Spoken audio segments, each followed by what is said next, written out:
Com esses 60 eu já consigo atendê-los, e há um grupo maior de cidades do grupo 3. E já consigo ampliar bastante a nossa atuação. Uma segunda fase, aqui ainda como uma forma de otimizar recursos do Estado, mas obviamente não sendo aquela efetiva e pleno acesso à justiça que a gente espera, são as respondências, onde é possível que eu tendo um núcleo bastante estruturado, eu possa sim ter um defensor atendendo uma comarca em que não necessitaria estar ali todos os dias. Vou dar um exemplo aqui, a cidade de Carnaubal, uma cidade bastante pequena. Quanto para o Estado seria manter ali um defensor público, um núcleo, com sede, com tudo?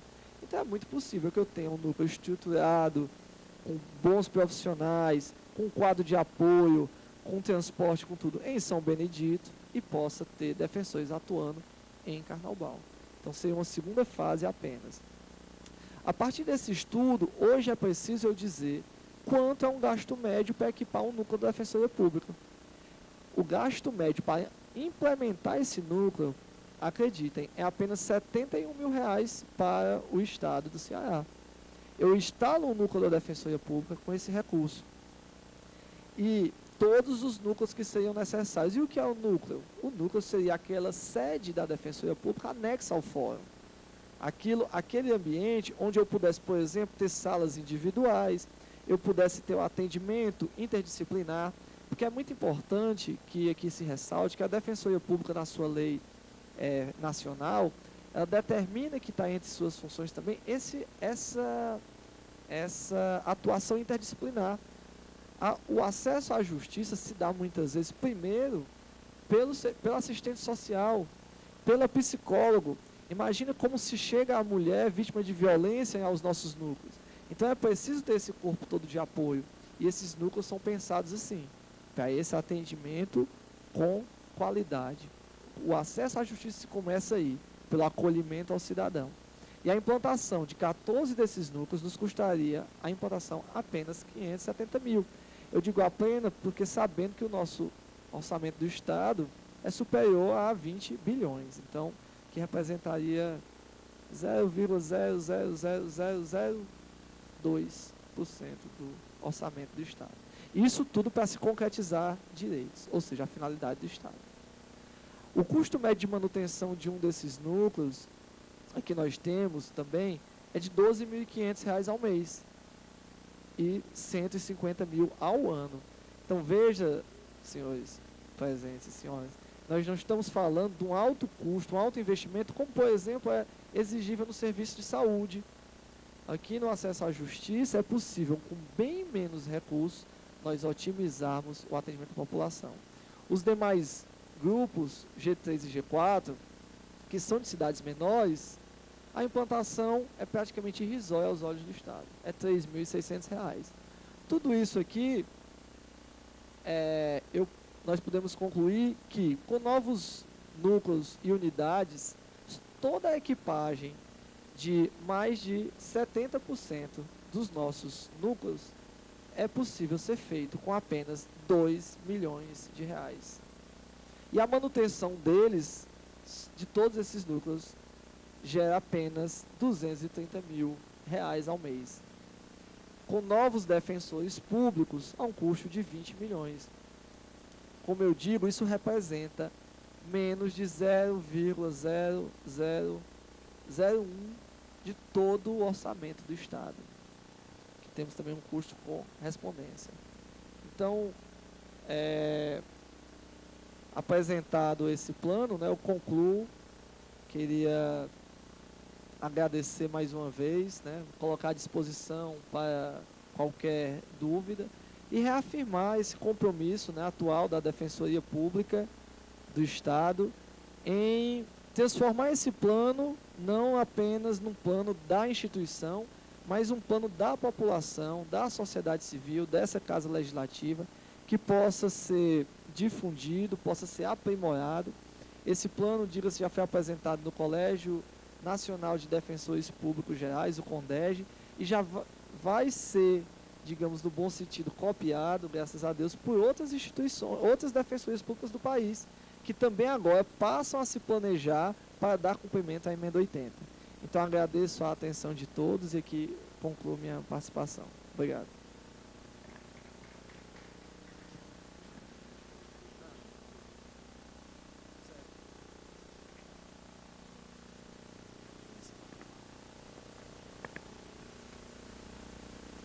Podemos voltar aqui à mesa, os membros da mesa, por gentileza, aqui, agradecendo ao Dr. Rubens, defensor público, assessor da Defensoria Pública Geral, encarregado de relações institucionais. Bem, o objetivo dessa audiência era, sobretudo, permitir que o grande público tomasse acesso, por intermédio aqui da TV, do plano de universalização do acesso à justiça, né? Não é propriamente uma audiência encaminhativa. Mas eu faculto a palavra aos presentes também, caso tenha alguma dúvida, como eu já encaminhei aqui para o Dr. Rubens,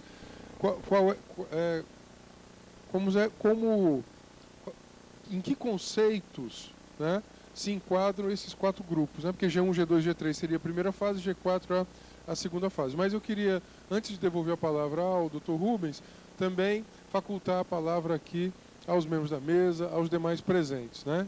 Quem tiver interesse, por gentileza. Mas também aqui, mais uma vez, agradecer, queria registrar a presença do nosso colega, advogado, Dr. Arnaldo Fernandes, que é também da RENAP, do Fórum da Luta Antimanicomial, o Ivan, né, que é um bravo lutador, é assistido da Defensoria, passou a ser defensor da Defensoria, né, Ivan? A luta do Matheus, ele que foi a Brasília e hoje, inclusive, tem um projeto de lei, já conversou com o Defensor Público Geral da União, né, no sentido de fazer também, garantir os plantões, né, no acesso à justiça. Tá? Já vejo aqui inscrito, doutora Beth, por gentileza, eu só pediria que, para efeitos da taquigrafia e da TV, a pessoa falasse o nome e a instituição que representa. Tem um microfone aqui, sem fio, por gentileza, do Rubens. Do Nonato.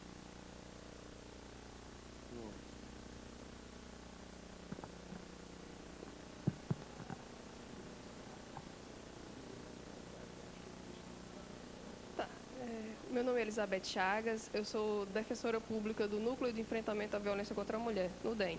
Eu tenho 3 perguntas a fazer ao Dr. Rubens para esclarecimento melhor do plano de universalização.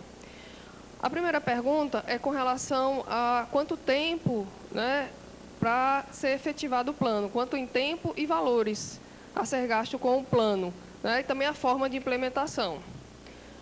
A segunda pergunta é com relação se o orçamento da Defensoria, já que é tão importante, inclusive para a implementação do plano da Defensoria e demais pleitos, não poderia ser discutido em audiência pública. E a terceira pergunta e me perdoe se eu não consegui visualizar, no que foi apresentado aqui, o NUDEM, né, o Núcleo de Enfrentamento à Violência contra a Mulher. O NUDEM não tem sede própria, né, e não tem acessibilidade também para um cadeirante, alguém com necessidades especiais, até uma mulher ir até a mim ou os meus outros colegas para conversar. E a violência contra a mulher, né, foi avaliada pelo número 180, e dentre as instituições mais procuradas e mais necessitadas, a Defensoria Pública saiu em destaque. Então, são essas 3 perguntas que eu gostaria de fazer. Pelo disco 180. Obrigado, doutora Beth. O Ivan, por gentileza, está inscrito. Ivan, por favor, faça uso da palavra.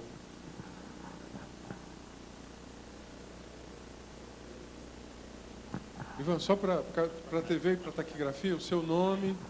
Obrigado. Boa tarde a todos. Boa tarde. O meu nome é Ivan e eu aqui represento hoje os assistidos da Defensoria Pública e luto também pelo acesso à justiça 24 horas, porque eu acho que isso é importante. Eu queria também, a minha pergunta aqui ao doutor, além disso, por que tanta dificuldade de o governo liberar recurso para a Defensoria? Porque a Defensoria não é nada mais, nada menos do que representar o mais pobre, aquele que está desassistido, aquele que realmente não tem condição nenhuma de ter acesso à justiça se não for através do defensor. E isso nós temos tido muito barreiras, mas ao longo dos anos a gente tem quebrado, e eu, como assistido da Defensoria, eu acho que chegou a hora de a sociedade se unir nesse núcleo de apoio à Defensoria e pressionar o governo para que ele libere recurso, para que a própria Defensoria contrate mais defensores, e nós vimos ter esse amplo legal, e que venha ser assistido todos aqueles que querem ter acesso à justiça. E principalmente à noite, finais de semana e feriado, que esse povo realmente está desamparado por tudo e por todos. E realmente os nossos governantes não têm olhado para isso. E aí eu peço mais uma vez o apoio à sociedade. Eu sou um cidadão comum, sou vigilante, mas hoje eu carrego nas minhas costas o peso de mais defensores, de mais recursos para que a Defensoria venha atender o cidadão, porque o cidadão sofre por falta da demanda de defensores. Porque o número é insuficiente, pessoal. Mas meu apelo é esse, e espero que a sociedade dê uma olhada no site www.quantovaleumaVida.org e saiba mais dessa luta e o quanto esses profissionais... Ivan, você pode repetir devagar? Porque quem está em casa não entendeu o endereço. Pronto. www.quantovaleumaVida.org. Esse movimento é simplesmente para o acesso à justiça 24 horas ao mais pobre, aquele cidadão que não tem condição, que está abandonado aí, e que às vezes o único escape que tem é a justiça. E quem representa ele na justiça? O defensor, porque eu costumo sempre repetir, e é o título mais comum que eu acho, mais lógico, são os verdadeiros anjos da vida, e que merece a sociedade precisar acordar e apoiar esses grandes profissionais que levam, às vezes, a solução que não tem mais para onde ir, e são eles que abrem as portas para que a gente tenha acesso à justiça, para a gente chegar a um juiz, para a gente chegar a qualquer aspecto da justiça. A primeira porta é o defensor. E a grande maioria da sociedade é pobre. A grande maioria não tem condição de bancar um advogado que custa caro. Por isso, sociedade, vamos apoiar a Defensoria, vamos pressionar os governantes para que liberem verba. Não adianta dizer, o Estado está quebrado, não tem dinheiro. Tem porque ele arrecada todo dia e é milhões. Agora, infelizmente, voltado para meios que não vêm a beneficiar a sociedade, mas sim os mais ricos. E os mais pobres ficam sempre na lama, sempre como jumento tapado que só olha para frente, tem que olhar para o lado. Então é isso, esse é meu apelo, e obrigado a todos, uma boa tarde. Obrigado, Ivan. Eu queria mais uma vez homenagear aqui o Ivan que é trabalhador vigilante, mas que tem um filho, o Matheus, né, que tem uma doença crônica e que, por causa disso, ele teve que demandar uma UTI, um atendimento médico. Não havia juiz, havia promotor, mas não havia defensor, ele não tinha advogado, ele como trabalhador vigilante, num sábado à noite, né, e conseguiu falar com o magistrado, sabia que teria o parecer favorável do MP, mas não tinha um defensor no sábado à noite, com a questão de direito à saúde, que no caso era de vida, né? E isso fez com que o Ivan percorresse várias instituições, buscando o fortalecimento da Defensoria Pública e dos plantões judiciários, né? Da presença do defensor público no plantão também. Chegou a Brasília, conversou com senadores, deputados federais, foi no STF, na Procuradoria-Geral da República e na Defensoria Pública da União. E hoje, inclusive, há um projeto de lei que tem o nome do filho do Ivan, o projeto de lei Matheus, a lei Matheus, que a gente quer que em breve seja aprovada pelo Congresso Nacional. Então, de fato, o Ivan além de um pai muito dedicado e zeloso, eu sei disso, porque vejo a luta dele, né? Ele transformou-se num militante do acesso à justiça. Ele fez da dor que ele sofreu lá com o filho dele uma pauta coletiva. Eu acho que não tem exemplo maior de ética e de alteridade do que isso. Obrigado, Ivan, por você estar aqui com a gente. Passar agora a palavra para o doutor Arnaldo Fernandes. Presente, Arnaldo.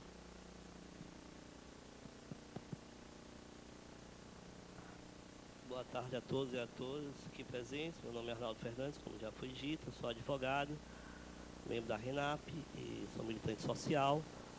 atuo em algumas frentes aí. Sou concludente do mestrado em Políticas Públicas da UES. Primeiramente, gostaria de parabenizar a iniciativa, né, que, inclusive, Renato Roseno, o deputado, cumpriu aqui uma palavra que assumiu quando da audiência lá na Defensoria Pública, né, da apresentação originalmente do plano, acolhida pelo deputado Zé Ailton Brasil, né, e sim, claro, sem dúvida, eu estou falando para efeito dessa audiência, né, aqui, tudo que eu falasse aqui, inclusive, seria em vão, porque todo mundo está assistindo, acompanhando cotidianamente sua atuação, né, exemplar na Assembleia, né, que certamente faz a diferença. Então, gostaria de parabenizar, sobretudo, também a iniciativa da Defensoria Pública, né, que apresenta aqui um plano que é excelente do ponto de vista, inclusive, da concepção, né, porque, assim, muitas vezes existem as vontades, os desejos, né, que se transformam em demandas sociais, né, e para executar isso precisa de um procedimento, né, e uma política pública para ser executada precisa, antes de tudo, de um bom plano, né.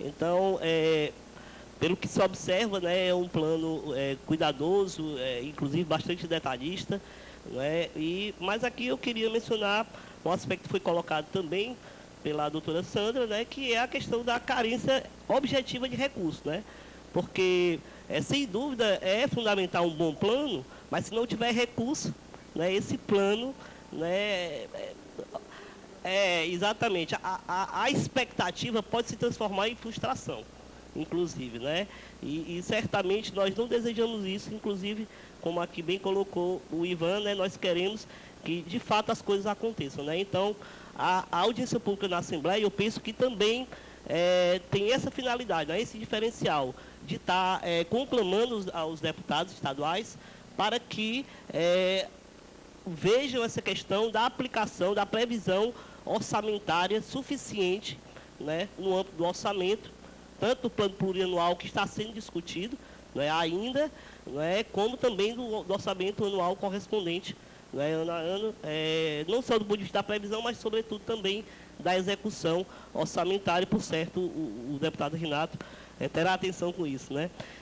E falando aqui do plano especificamente, né, eu inclusive fiz essa colocação lá na audiência da Defensoria, mas eu sei também que não é fácil mexer num plano dessa dimensão e complexidade, mas eu penso que existe ainda essa falta, né, eu falo aqui não no sentido de crítica destrutiva, mas construtiva, né, no sentido de colaborar, né, no aspecto da educação em direitos humanos, que eu penso que seja um grande diferencial, inclusive para o acesso à justiça, né, fundamental para o acesso à justiça.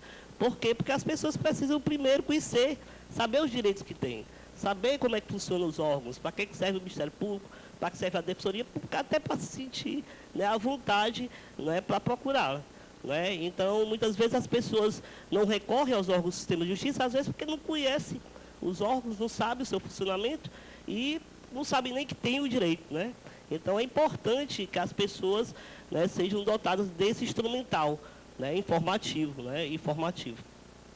Então, sem dúvida, é importante incluir num plano de expansão, né, de universalização do acesso à justiça, a questão da educação em direitos humanos. Né? E eu sei que existe uma escola, inclusive, da Defensoria Pública, né?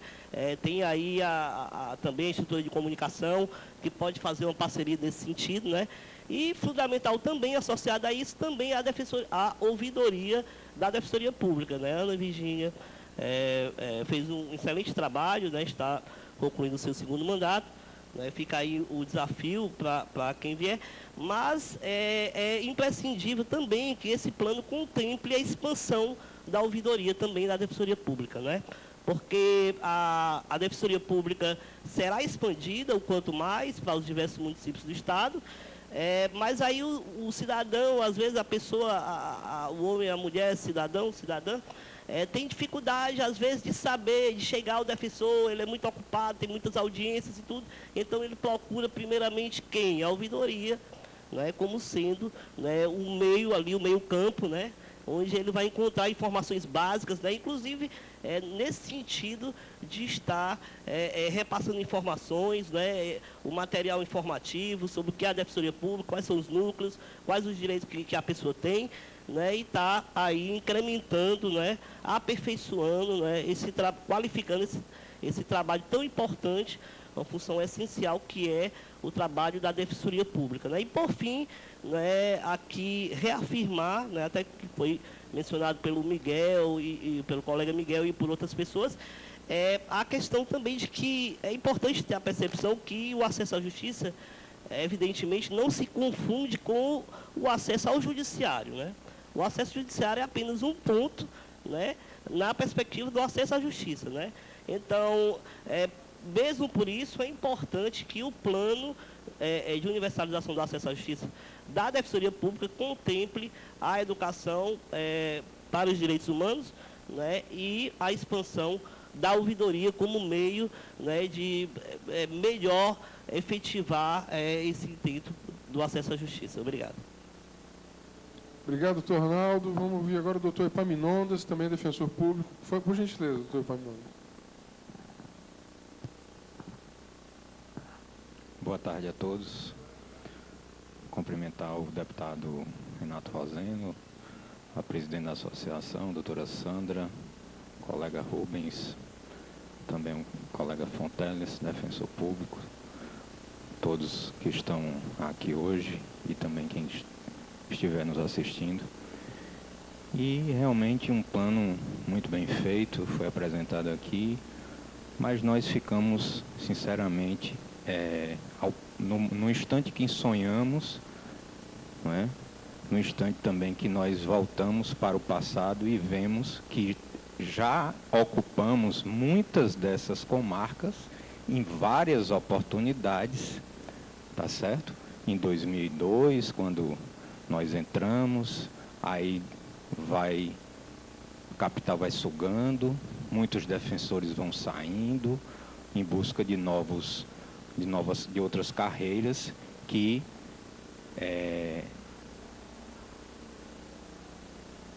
são mais bem estruturadas, vamos dizer assim, em todos os aspectos. Depois veio 2006, encheu novamente o interior, depois esvazia, e agora 2008, encheu novamente, depois já diminuiu e já está quase a ponto de deixarmos o interior do estado, ficando praticamente nas comarcas maiores do Cariri, Sobral, região metropolitana e Fortaleza. É isso que está acontecendo. E nós ficamos angustiados porque, como vemos aqui, seria um investimento pequeno para termos um ganho imenso para a sociedade, porque um defensor do interior faz muito mais diferença do que um defensor aqui na capital, muito mais, entendeu? O trabalho é um trabalho, sem dúvida nenhuma, exaustivo, mas é um trabalho dignificante, muito melhor do que o trabalho mesmo aqui na capital, eu posso dizer, porque passei 4 anos no interior. É o trabalho de criação, tá certo? Muitas vezes a pessoa vem com a demanda jurídica e ela muitas vezes não consegue nem explicar o que ela quer. Então você vai ter que traduzir aquela angústia daquela pessoa e vai ter que muitas vezes criar, tá certo? E traduzir para o direito para fazer o pedido daquela pessoa, judicializando aquela demanda ou chamando o seu adversário em determinada lide para tentar um acordo extrajudicial. Então, é um trabalho criador, é um trabalho excelente de ser feito e precisa de ter o reconhecimento da sociedade e do Estado para que nós possamos avançar a cada dia. A pergunta que eu faço para o nobre Dr. Rubens é justamente com a questão dessa valorização dos colegas que ainda estão esperando, tá certo? A questão da criação de novos cargos, desde 2009, porque nós temos que ter um olhar sistêmico, certo? Nós temos que ter um olhar sistêmico. Então, em 2009, foi feita uma reestruturação no sistema de justiça. Foram criados vários órgãos judiciais, 102, né? 102, e foram criados, no mesmo instante, foram criados vários cargos do Ministério Público. E o que é que aconteceu conosco? Ainda hoje nós estamos esperando. Nós estamos esperando a criação desses cargos na Defensoria Pública. Qual seria o custo disso aí? Eu acredito que não muito, já que a diferença é de 5% entre uma entrância para outra. O que é fato é que, veja só, mesmo com esse plano, o colega entrando agora, se ele for para o município como Tauá, ele vai ganhar como se ele estivesse no município de Aiuaba. Tá certo? Então, o ideal era que houvessem todas as promoções, como existe lá no Ministério Público, na magistratura. O colega vai ter um volume maior de trabalho e já, além de ganhar menos, ainda vai ter uma demanda maior. Então, eu queria saber se a administração fez um levantamento de quanto seria esse custo desses novos cargos extremamente necessários, tá certo? Para que a gente possa realmente estar no nível, dando o nível de esforço pela quantidade da demanda daquele município. É isso que eu queria saber. Obrigado. Obrigado, doutor Epaminondas. Por gentileza, doutor Fonteles. Pergunto se alguém mais aqui da audiência gostaria de utilizar a palavra. Doutor Fonteles já tinha falado, por gentileza. Boa tarde a todos e a todas. Queria cumprimentar a mesa, na pessoa do seu presidente, o deputado Renato Roseno, a quem eu faço minhas homenagens por ter pedido esta audiência pública e implementado e dado a oportunidade de todo cidadão dos mais longínquos rincões desse Estado ter conhecimento do que a Defensoria Pública está fazendo. Gostaria de parabenizar o doutor Rubens pela apresentação, mas também, doutor Rubens, queria lhe fazer uma cobrança. O seu PowerPointer foi muito reduzido. Eu acho que quem ficou nos assistindo pela TV não teve a oportunidade de ver aquilo que o senhor não conseguiu falar porque não dava tempo. Porque eu assisti isso durante a primeira vez que foi apresentado pelo nosso colega Tosi, acho que durante 2 horas. Você teve que fazer isso aqui em pouco tempo e as pessoas não tiveram oportunidade, né, de ver o que ficou por ser apresentado, que também era muito interessante. Bom, mas assim, gostei bastante do plano, a Defensoria Pública, sei que foi muito esforço para se chegar a esse estudo, a esse plano, com critérios objetivos, como foi muito bem colocado aqui. Foi falado bastante a respeito dos cargos afins, mas não foi mencionado se eles estão incluídos no plano. E evidente que o senhor falou, doutor Rubens, quando falou, deu como exemplo assistente social. Mas aqui vou falar do núcleo no qual eu trabalho. O núcleo que eu trabalho, ele tem uma demanda de arquiteto, engenheiro, assistente social, topógrafo, e isto, eu sei que são poucos núcleos que tem essa demanda. Ou demanda semelhante, o mais seria o mesmo assistente social. Mas eu não, devido, acho que a apresentação concentrada do plano, reduzida em alguns aspectos, eu não vi e sinto essa necessidade. E assim, explicando por que eu peço isso. Quando me procuram no núcleo, geralmente são comunidades. Ela chega, eu não consigo sequer localizar a posse que essa comunidade está disputando. Ela disputa uma posse, mas eu não consigo visualizar os limites concretos dessa posse. E a Defensoria Pública não tem, a meu dispor, a dispor dos defensores públicos, um engenheiro, um topógrafo ou um arquiteto que possa, de imediato, fazer uma planta, ainda que seja apenas a planta, não para efeito de usucapião, mas sim para efeito de eu qualificar e determinar essa posse para levar ao judiciário. Então, esta é uma questão que acho que a gente precisa incluir nesse debate. Não só o debate de cargos por defensor público, por secretária, por material, que isso, graças a Deus, nós já temos, ainda necessita, mas já temos uma quantidade expressiva de material, de equipamentos, mas nós precisamos de profissionais para assessorar o defensor público e para atuar, inclusive, quando nós precisamos de uma perícia. Muitas vezes, o defensor público propõe uma ação, mas ele não tem um profissional para fazer uma perícia de engenharia para confrontar com a perícia da parte contrária. Se nós estamos pensando numa assistência jurídica integral e gratuita, nós vamos ter que pensar numa assistência jurídica que não se pague custas processuais, não se pague advogado e nem se fique na dependência de um terceiro a pedido, como é feito hoje. Nós, defensores públicos, solicitamos a outros órgãos que façam uma planta para efeito de usucapião. E aqui eu estou falando não só da planta para efeito de usucapião, eu estou falando já em uma segunda fase, em um processo judicial, onde eu preciso de uma perícia. E nós precisamos também de um plano, talvez não nesse momento, mas num plano que no futuro nós tenhamos esses profissionais.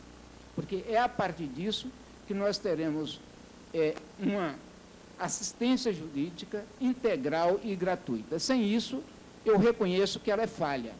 Porque todos sabemos, por vezes, o defensor público, em algumas matérias específicas, ele tem dificuldade até para elaborar os quesitos, em razão dos seus conhecimentos técnicos. E isto certamente prejudicará o direito do nosso assistido. A parte contrária, geralmente uma empresa ou alguém que tenha um poder econômico considerável, ele pode contratar esse perito no mercado e esse perito vai determinar, através de uma perícia, de um perito assistente, e, por vezes, questionar o laudo do perito judicial, que às vezes um brilhante perito, mas esqueceu de um valor relevante dentro de um laudo. Né? Uma face relevante do problema, ele não é que ele omitiu deliberadamente, mas omitiu. E o perito assistente, ele também terá essa função de dizer, não, o laudo está incompleto. Por que ele está incompleto? Esse aspecto não foi considerado. Então, seriam essas as minhas considerações. Fico triste, porque vi que todos os defensores vão para o interior e eu tinha um sonho de ter um núcleo bem organizado, com mais defensores públicos, mas esta é a decisão da administração e vamos apoiar. E a indagação seria essa. Se esse projeto contempla... Tá certo? Muito obrigado. Obrigado, doutor Fonteles. Passo de pronto aqui para a doutora Sandra, da ADPEC. Por gentileza, doutora Sandra. Obrigada. Rubens, eu gostaria de saber acerca da proposta de lei orçamentária para 2016.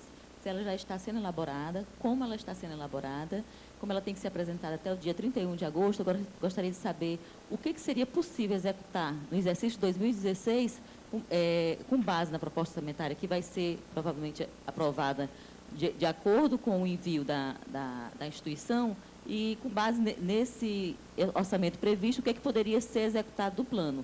E uma outra dúvida que eu tenho é acerca da restauração dos cargos na carreira, porque hoje nossa carreira está totalmente engessada. Eu gostaria que você me dissesse como é que fica a questão do engessamento da carreira dentro do plano de universalização.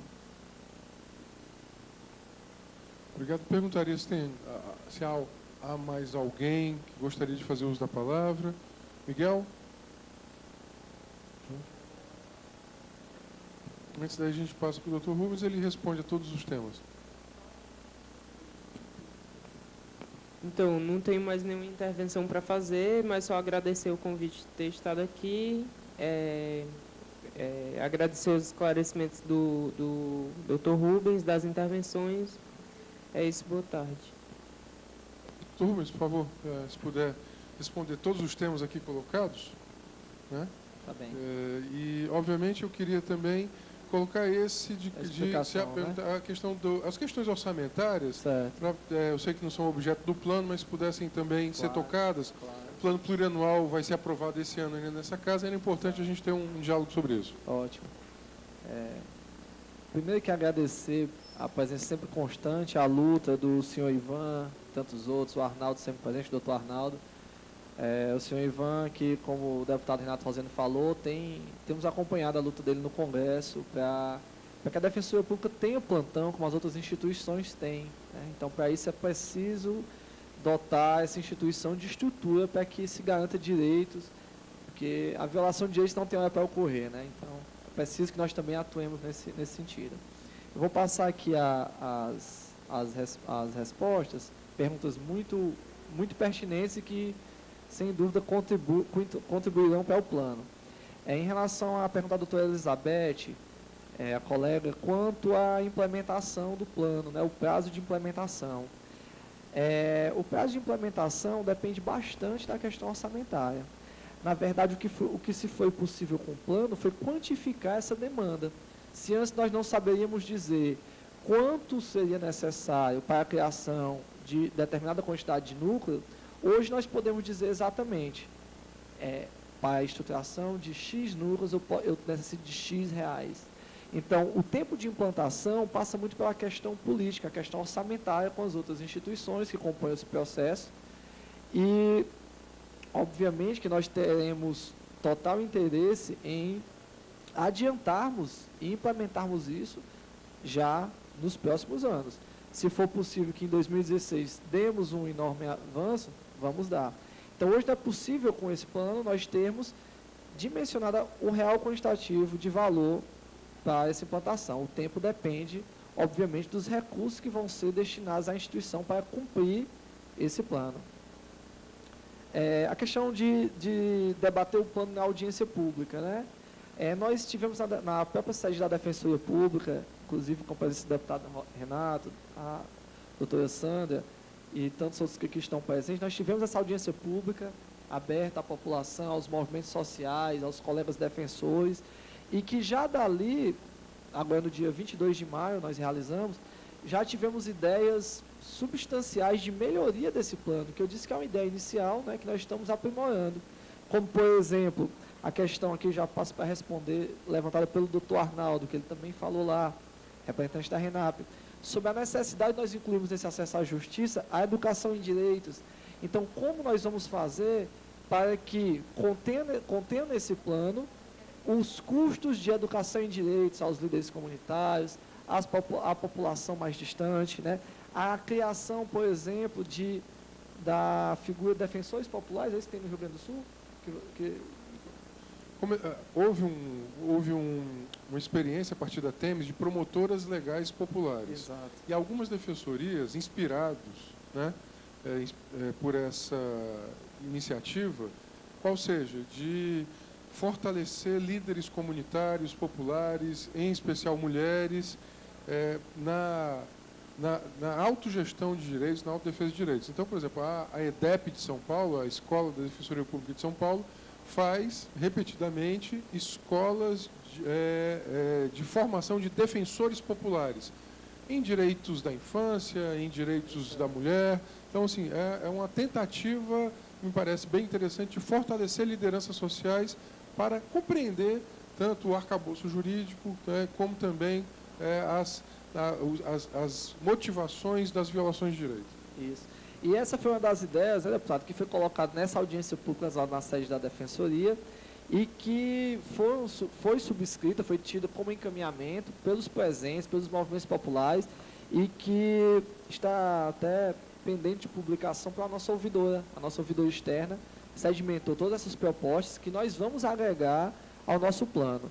Então, aí, quanto à questão da audiência pública, já tem esses aprofundamentos, né, e até aqui já respondo o doutor Arnaldo em relação à questão da criação, da implementação de educação em direitos dentro do plano. É nosso interesse, porque sabemos que o acesso à justiça também passa pela educação em direitos. A expansão da ouvidoria foi um desses temas também, acrescidos naquele documento final resultante dessa audiência pública com a população, com os movimentos. E quanto à questão do núcleo de defesa da mulher, né? Não foi de fato apresentado, né, nenhuma melhoria no núcleo da defesa da mulher na nossa apresentação, porque, como nós dissemos, nossos recursos, infelizmente, têm sido limitados. Então, há o planejamento, obviamente, de identidade visual, de identidade de mobília, de atendimento, de padrão de atendimento em todos os nossos núcleos, no qual, obviamente, o NUDEM também é contemplado.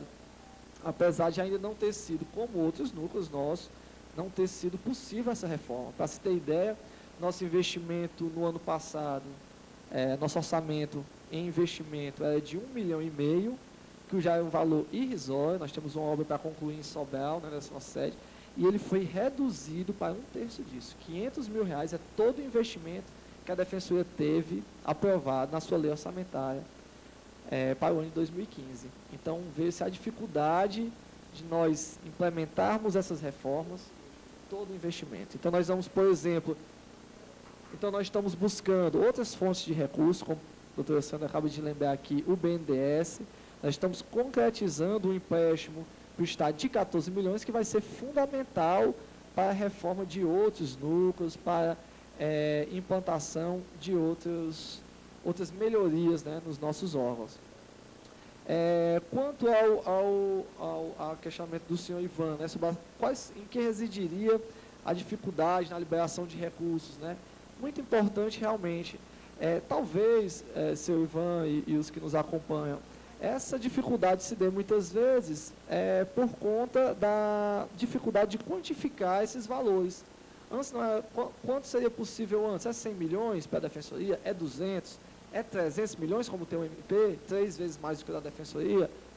Né? Então, hoje é possível quantificar, e acredito que com o diálogo que temos tido e com as portas abertas aqui, Regis, na Assembleia, junto com o governo, é possível que agora, quando apresentemos nossa proposta orçamentária, podemos delimitar esses valores e quantificar, aí saberemos o real compromisso de todos esses poderes em se levar ao acesso à justiça, né?